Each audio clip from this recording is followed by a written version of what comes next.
Человеческое тело является выражением всей Вселенной. Фактически это микрокосмос.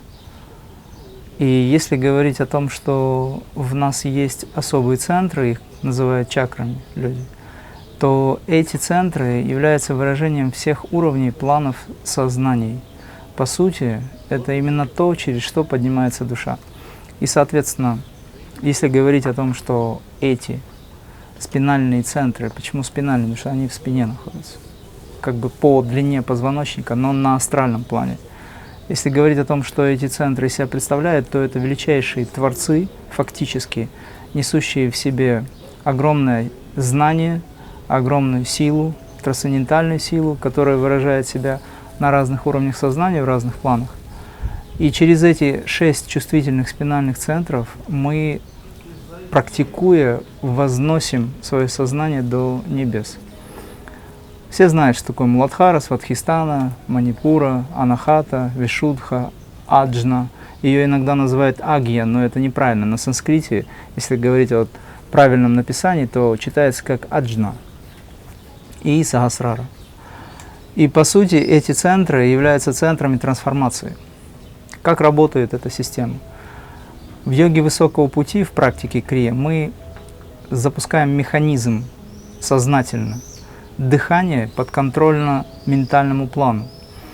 Есть высокая идея, мы начинаем выполнять техники крия, где мы фокусируем свое сознание в спинальных центрах. 6 чувствительных спинальных центров, они очень чувствительны.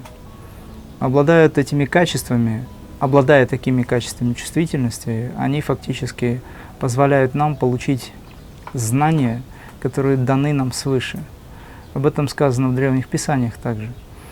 И если говорить о том, что мы находимся в практике сознательно, концентрируя свое внимание на этих чувствительных центрах, то потихонечку, высвобождая энергию в виде информации, мы, получая эти знания, можем прийти к той реализации, о которой мечтаем.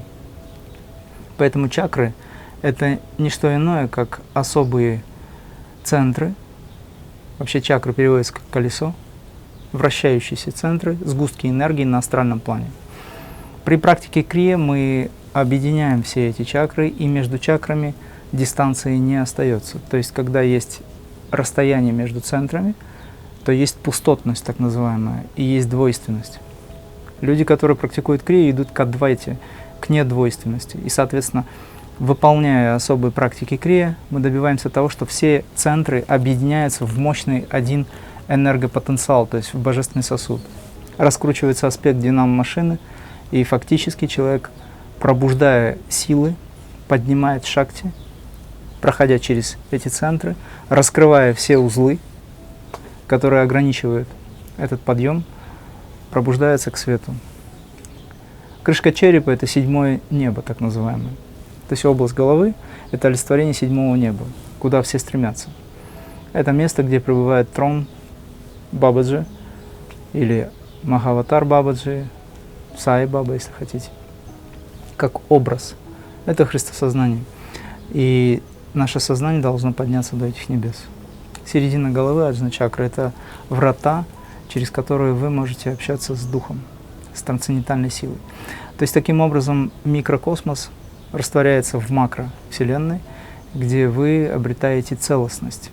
Достижение космического сознания начинается с момента, когда вы преобразуете свое сознание, поднимая или вознося его вверх, если хотите. То есть на самом деле это процесс внутрь, но если представлять как схему, то это будет снизу вверх, пускай будет так, поскольку чакры снизу вверх и сверху вниз. Мы приглашаем энергию трансцендентальной силы сверху вниз, но сознание устремляем снизу вверх. Мы идем от внутреннего к внешнему и от внешнего к внутреннему. Вот, собственно, что такое чакры.